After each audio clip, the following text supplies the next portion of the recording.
আজকে আমরা ভারতের ছাত্র ফেডারেশন এবং উপজাতি ছাত্র ইউনিয়নের তরফে একটি প্রতিনিধি দল রাজ্যের ওবিসি কল্যাণ দপ্তরের অধিকর্তার নিকটে প্রতিনিধিমূলক ডেপুটেশনে মিলিত হতে যাচ্ছি। আমাদের ডেপুটেশনের মূল যে বিষয়বস্তু সেটা হচ্ছে রাজ্যের মধ্যে ব্যাপক সংখ্যায় ওবিসি ছাত্রছাত্রীদের স্টাইপেন্ড আটকে আছে।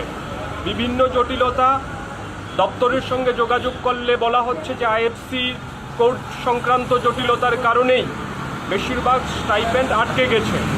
এখন দপ্তর এবং ব্যাংক কর্তৃপক্ষের দ্বারা সৃষ্টি হওয়া জটিলতার কারণে ছাত্রছাত্রীরা একটা ভয়ঙ্কর সমস্যার মুখে পড়েছেন। প্রচুর পরিমাণে ছাত্রছাত্রী বছরের স্টাইপেন্ড এখন পর্যন্ত পাননি।